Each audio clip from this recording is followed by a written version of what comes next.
Ô, gente, vamos lá, vamos dar continuidade, vamos falar agora sobre a descalculia, tá? O que é a descalculia, gente? A descalculia, ela é um transtorno que vai ali atrapalhar a criança, o adolescente, em relação a contar, a números. Nós estamos falando o quê? De um distúrbio de aprendizagem que interfere negativamente com as competências de matemática, tá bom? Bom, a descalculia é uma malformação neurológica que provoca transtorno de aprendizagem, tudo que se relaciona a números, que fazem operações matemáticas, fazer classificações, ou seja, dificuldade em entender os conceitos matemáticos, a aplicação da matemática no cotidiano e nas sequências numéricas, tá? A causa dessa malformação pode ser genética, neurobiológica ou epidemiológica.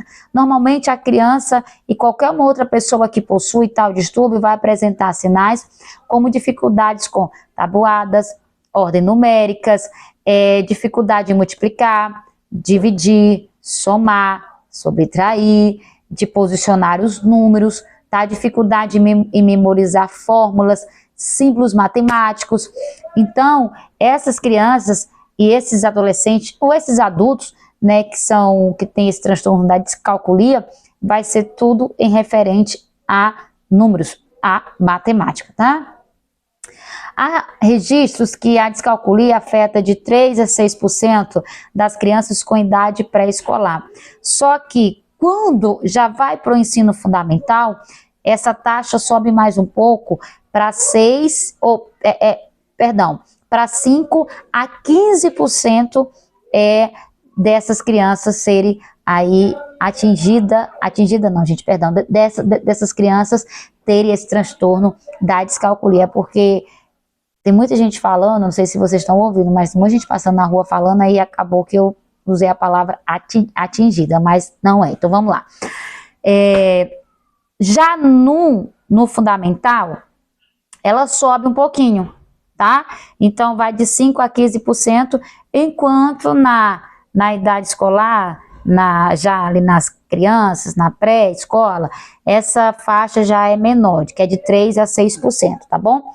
Esse transtorno que atinge exclusivamente a aprendizagem na matemática vai apresentar também características que são muito peculiares ao desenvolvimento do sujeito, que são forma, né? A forma que ele vai agir dentro da sala de aula, em casa, na hora de fazer as atividades. Isso vai causar um estresse para ele, porque ele vai se irritar, porque ele não vai dominar, ele não vai conseguir fazer alguns cálculos. Ele até começa, mas aí ele já se perde no meio do caminho. Isso vai causar o quê? Um sentimento de incapacidade, de não conseguir lidar, de não conseguir decorar, de não conseguir fazer uma tarefa. Vai tirar notas baixíssimas, física, matemática, tudo que envolva cálculos e contas. Isso vai ser um terror para ele ou para ela, porque ele vai ter essa dificuldade, tá bom, gente? Essa deficiência para Silva e Santos não é uma deficiência mental de baixo nível de QI, tá bom? E sim, é uma falha Me perdi aqui, gente. Não é um baixo nível de QI, um coeficiente de inteligência, tá? Vírgula, mais uma falha na alfabetização, impedimentos visuais ou auditivos, entre outros. Pessoas com descalculia não são capazes de plenamente identificar ou classificar os números ou sinais matemáticos, compreender os princípios básicos e secundários de métodos de mesurações de análise de sequências, contabilizar valores monetários. Por outro lado, à medida que mais da metade afirmam saber o que é descalculia, eles não reconhecem a diferença entre um aluno com dificuldade de um transtorno de descalculia, enquanto que a dificuldade revela meios econômicos e emocionais da criança, o transtorno revela uma disfunção neurológica, tá? A descalculia trata-se de um fenômeno que acomete habitantes matemáticos O termo descalculia engloba especificamente a dificuldade de executar operações matemáticas ou aritméticas, sendo definido como uma inabilidade mais fundamental para conceitualizar números. Gente, as crianças com descalculia podem apresentar dificuldades com números, isto é, saber qual é o maior ou menor, dificuldade de compreender o sentido de arredondar números, inverter números, na escrita de valores com muitos algoritmos, dificuldade de reconhecer padrões numéricos e também estimar resultado, entre outros. É evidente que o uso das operações matemáticas como somar, subtrair, dividir, multiplicar, estão relacionadas às muitas atividades realizadas no nosso cotidiano, ou seja, nós precisamos comprar algo, então nós precisamos saber do valor. E às vezes nós temos que saber fazer uma soma, por exemplo, se tu compra uma roupa de R$ 89,90, você precisa saber quanto que a pessoa vai te devolver de troco se você entrega uma nota de R$100 para ela. Então no nosso cotidiano nós precisamos usar os números. Nós precisamos fazer algumas somas, nós precisamos pagar, nós precisamos receber, nós precisamos entender, porque senão nós seremos lesados. Então imagine só, se os números estão presentes no nosso dia a dia, mas nós temos dificuldade de entendê-los, de somar, subtrair, dividir e multiplicar, como vai ser a vida dessa pessoa? Como vai ser o cotidiano dessa pessoa? Evidente que os usos das operações da matemática, como eu acabei de falar, elas estão presentes sim na nossa vida, no nosso cotidiano em si, só que onde é que essa criança vai ter uma dificuldade maior? Dentro da sala de aula, porque é dentro da sala de aula que ela tem que aprender a somar, subtrair, multiplicar e dividir. Quando essa criança não consegue, ela vai ser intitulada de burra, ela vai ser intitulada de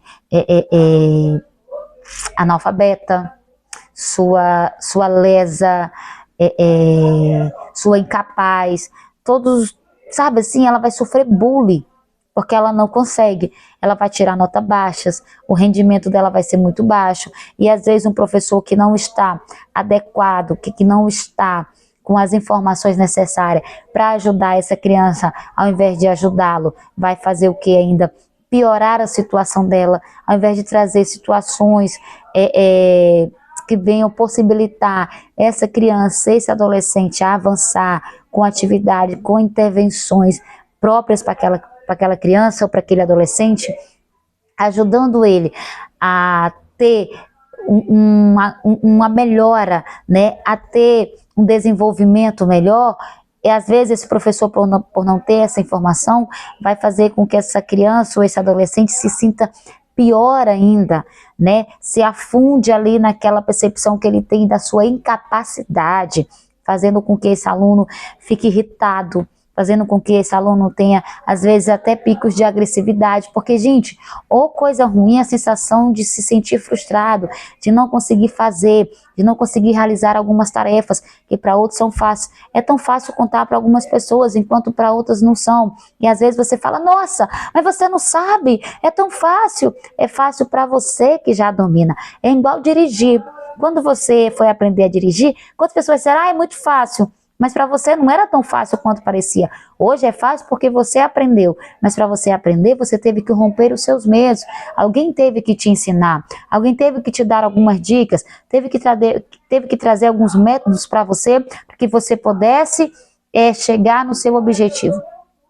Então, na verdade, uma criança que tem descalculia, ela apresenta dificuldade de compreender questões escritas, dificuldade de compreender a questão que lhe pede, confunde símbolo das questões, entra em pânico, chuta, ou tem um branco, quando eu falo chutar, é chutar uma resposta, porque ele não sabe, ele fala, não, é tal, é isso, então ele chuta, tá? Confunde símbolos, questões, dá um branco, e quando está sob pressão, eles acabam, gente, literalmente entrando em crises, muitas vezes, porque ele está sob pressão, ele acaba chutando, ele acaba sem saber o que fazer, ele chora, né, grita, às vezes até agride as outras crianças, ou então a si mesmo.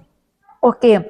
Porque elas estão se sentindo o quê? Incapazes de conseguir dar aquela informação que foi pedida, tá? Vamos lá. Dificuldades com representações gráficas, dificuldade de compreender, lidar com os gráficos, escala, linhas e pontos. Sendo assim, o indivíduo com esse tipo de dificuldade passa por muitos obstáculos relacionados a atividades que envolvam raciocínio lógico e ao processo ligado aos números e quantidades. Na perspectiva do autor em questão, uma pessoa que não apresente nenhum distúrbio é simples dizer quantos jogadores participam de uma partida de futebol, mas para uma pessoa com descalculia pode ser um grande desafio. Descalculia para o DSM-5, 2014, na página 67, ele é um padrão de dificuldades caracterizada por problemas no processamento de informações numéricas, aprendizagem de fatos aritméticos e realizações de cálculos precisos ou fluentes. As crianças com descalculia sentem-se ansiosas e muitas vezes incompetentes e desmotivadas quando desenvolvem as tarefas. Lembra que eu acabei de falar? Eu vou dar uma respirada, tá? Gente, como é difícil. Como é difícil nós sermos rotuladas pelaquilo que nós não dominamos ou temos dificuldade de fazer. Às vezes as pessoas nos chamam pela nossa dificuldade, não pelo nosso nome. Sua burra. Você não sabe fazer isso, isso é tão fácil. Você não sabe, eu sei fazer, né? E em si, essa criança ela vai se sentindo que é o patinho feio da turma, porque ela não se sente capaz de realizar algo que é tão fácil para as outras pessoas, como eu acabei.